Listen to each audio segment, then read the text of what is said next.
What's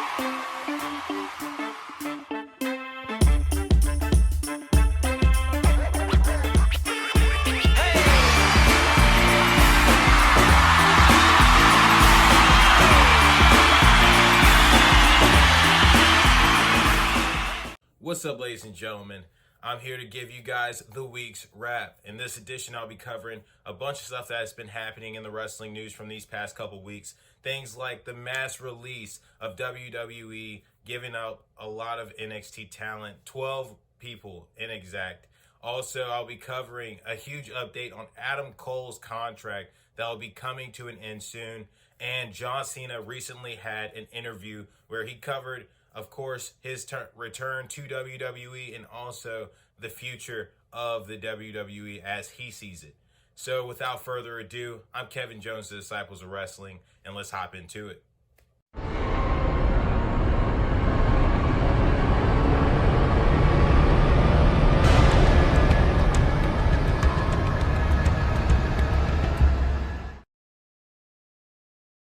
So, starting off, before we get to the main talking point of the mass releasings of NXT talent, we're first going to address Natalya Neidhart's injury that she sustained on the 26th of last month with a right ankle injury.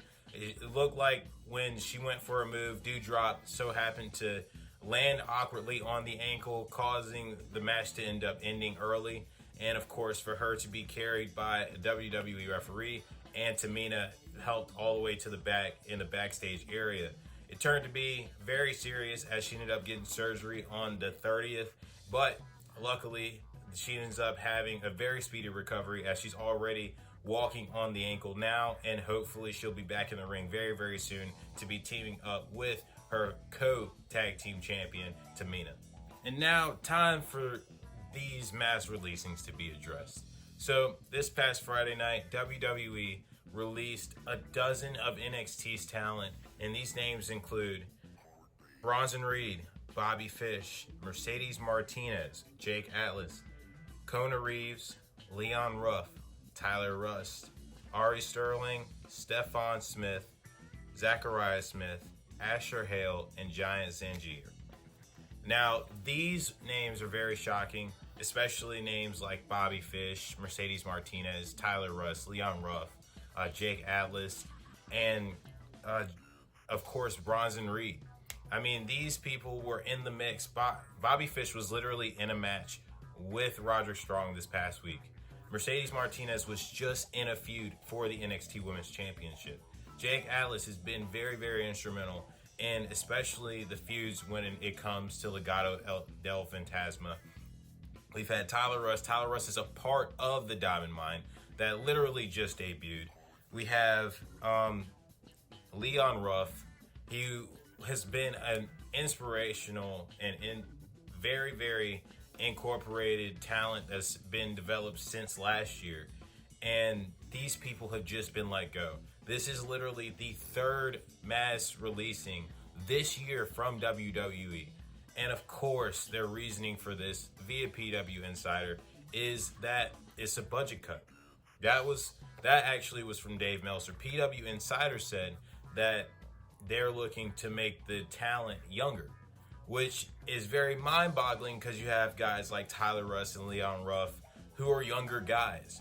So, especially Jake Atlas as well. These are younger talent that came in and were looking to be developed and cropped. I mean, Jake Atlas, Leon Ruff, and Tyler Rust not Leon Ruff, but Tyler Rust and Jake Atlas have really been homegrown in a sense.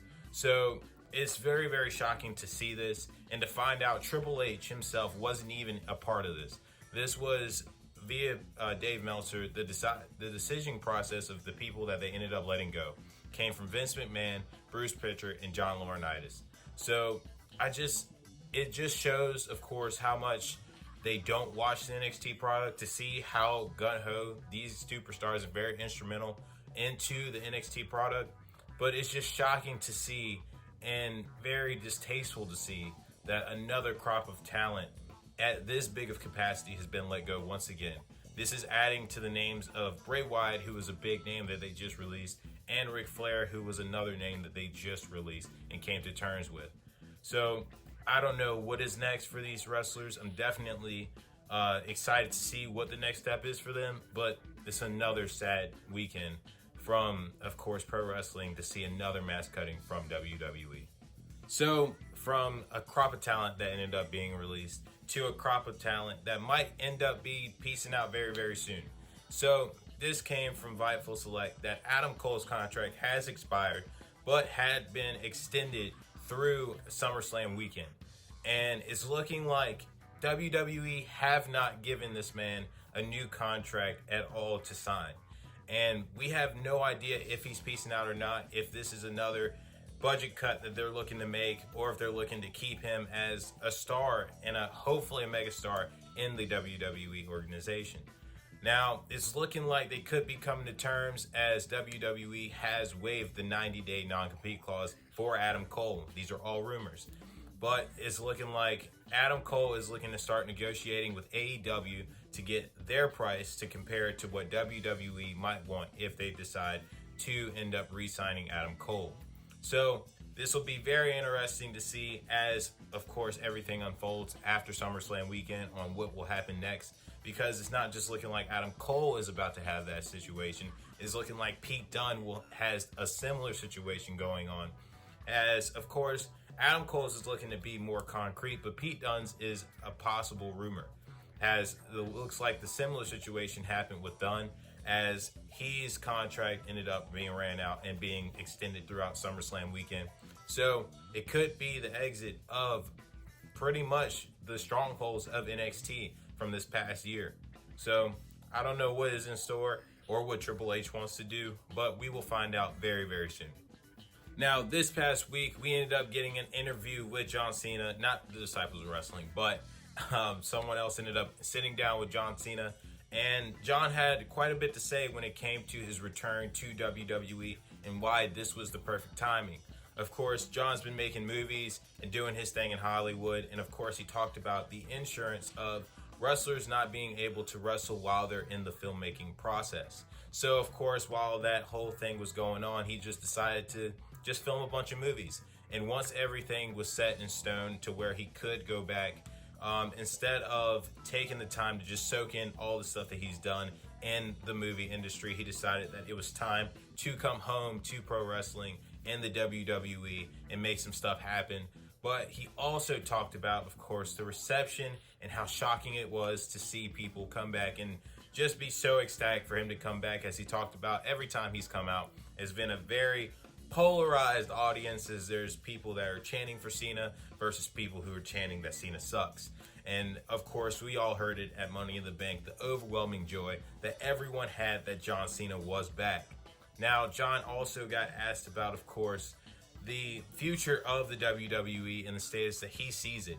And he talked about if the WWE continuously relies on the veterans to come in and bring in this big name draw at these big shows like they've been doing these past few years, then they're looking to be in real trouble, because what they need to do is just build a whole new fresh crop of talent, and it's looking like they're not investing in the money and time to do that. So I'm glad that Cena's seeing this, because as we've seen, this is Goldberg's second go round in one of the big 5 pay-per-views, and of course we saw him wrestle Drew McIntyre for the WWE Championship at Royal Rumble. Now we're seeing him wrestle Bobby Lashley for the WWE Championship. And now we see John Cena coming in to wrestle Roman Reigns for the Universal Championship. Now it's nice because we know, hopefully, that they're going with the younger talent to really just stamp of approval with these guys. Bobby really ain't young, but you get what I'm saying. He's different. But hopefully very, very soon, WWE actually does what Cena's talking about. It doesn't help with all these releases and these possible wrestlers leaving. It doesn't look like that's the possible move that they're making, but hopefully within these next few years, we see WWE just strap the rocket to some young talent and start to make some people some household names again, instead of relying on guys like Cena, The Rock, Goldberg, and Brock Lesnar to keep coming in to make stuff happen. Well, ladies and gentlemen, that was everything. I covered all the big headlines from this past few weeks of the wrestling news, and it looks like I'll be doing this every week from now on. And on top of that, don't forget, AEW Rampage starts this Friday at 10 o'clock. And of course, you guys wondered who is going to be covering it, if it will be covered at all. And it will be your boy. I will be covering it in about 4-minute recap every single week. So definitely look for that as well as I cover AEW Rampage. And you'll be seeing that every Saturday. So until next time, ladies and gentlemen, I'm Kevin Jones, Disciples of Wrestling. And that was wrestling.